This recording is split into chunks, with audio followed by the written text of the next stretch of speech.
Aduh, pusing, banyak kerja, banyak tugas, gak mau ngapa-ngapain, maunya rebahan. Kalian pernah nggak ngerasa kayak gitu? Kalau iya, berarti itu kalian lagi mengalami burnout. Apa sih burnout tuh? Jadi, burnout itu adalah sebuah sindrom psikologis yang disebabkan karena adanya stres yang berkepanjangan gitu. Menarik nih ya. Gimana kalau kita bahas bersama aku, Galuh?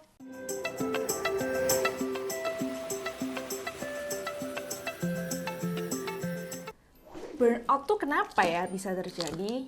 Nah, aku akan menjelaskan nih 3 penyebab burnout. Yang pertama, nggak ada support system. Misalnya keluarga yang jauh, nggak punya temen, atau nggak punya pacar. Support system tuh penting loh guys, jadi ini buat kita semangat. Nah yang kedua, kelebihan beban kerja. Jadi ada tugas atau kerjaan yang numpuk, sampai nggak punya waktu istirahat. Jadilah kerja, tipes. Terus yang ketiga nih, kurang merawat diri. Jadi saking banyaknya pekerjaan dan tugas yang menumpuk, lupa makan, lupa minum, nggak mandi, tidurnya larut malam. Tuh hati-hati tuh teman-teman.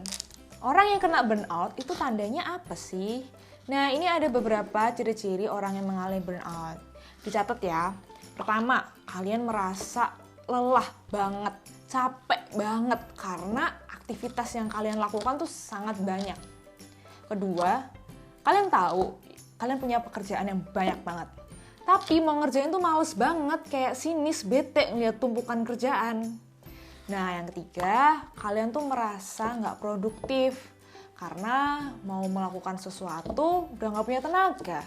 Emosimu terkuras, jadi nggak semangat mau melakukan sesuatu. Tanda keempat nih, kalian bisa juga merasakan adanya gejala fisik seperti pusing, terus gangguan pernapasan, atau bisa juga mengalami GERD. Tanda yang kelima, yaitu kalian muncul gejala emosional, merasa lelah, terkuras, nggak punya energi untuk melakukan sesuatu. Yang terakhir nih, yaitu ada gejala perilaku, negative thinking. Kalian nggak bisa konsentrasi, bahkan kalian nggak bisa berpikir kreatif. Terus, burnout tuh bahaya nggak sih? Burnout itu berbahaya untuk fisik dan mental kita. Karena yang pertama nih, kalian bisa juga terkena gangguan tidur. Teman-teman mengalami insomnia. Otomatis jam tidur berkurang. Dan juga berpengaruh nih pada pola tidur kita. Yang kedua nih, yaitu obesitas. Ada beberapa orang yang kalau stres itu larinya ke makan. Jadi asupan makannya bertambah, otomatis kalorinya bertambah. Tapi nggak diimbangi dengan aktivitas olahraga. Yang ketiga, nyeri otot. Ini biasanya terjadi pada orang-orang yang lagi WFH atau yang lagi sekolah online. Sini itu kerasa begel ya, nyeri otot gitu, atau kram atau nyeri sendi. Yang keempat, yaitu serangan jantung. Ini dampak paling bahaya sih. Jadi ada penelitian yang dilakukan oleh European Preventive Journal of Cardiology menemukan bahwa burnout itu berpengaruh pada detak jantung yang nggak teratur. Ketika detak jantung nggak teratur, maka aliran darah jadi tidak teratur juga. Dan inilah yang menyebabkan resiko serangan jantung. Apalagi kalau misalnya kalian punya lifestyle yang nggak sehat.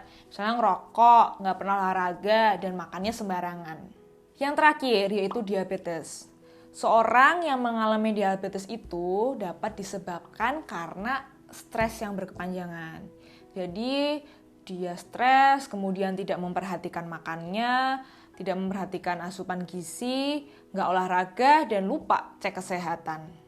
Terus gimana biar kita nggak ngalamin burnout?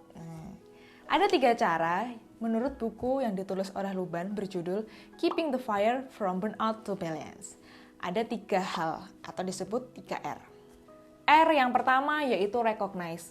Artinya, teman-teman harus menyadari apa yang sedang kalian rasakan. Kalau misalnya tubuh kalian udah capek, udah lelah, stop dan istirahatlah. R yang kedua yaitu reverse. Maksudnya adalah teman-teman perlu mengembalikan emosi kalian seperti semula. Dengan cara teman-teman bisa mencari support system dan melakukan hal-hal yang kalian senangi. Teman-teman bisa ketemu keluarga, mencari teman, atau bisa melakukan hobi. Misalnya nonton film, dengerin lagu, atau olahraga. R yang ketiga yaitu resilience. Teman-teman diminta untuk self-care. Self-care di sini artinya teman-teman makan, tidur yang cukup, dan juga olahraga. Selain 3 tips tadi, ada juga tips untuk teman-teman yang sedang WFH atau sekolah online. Yang pertama, teman-teman perlu buat lingkungan yang kondusif. Kedua, bersikap asertif. Dan yang ketiga, teman-teman perlu menentukan waktu untuk personal dan waktu bekerja atau sekolah. Nah, itu tadi penjelasan tentang penyebab burnout, dampak negatif dari burnout, dan cara mengatasi burnout.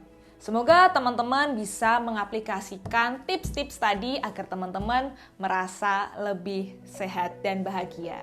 Terakhir, kalau misalnya kalian mau ada yang ditanyain atau curhat, boleh kok tulis aja di kolom komentar. Tapi jangan lupa ya, like dan subscribe biar kalian dapat info terus tentang psikologi. Sampai jumpa!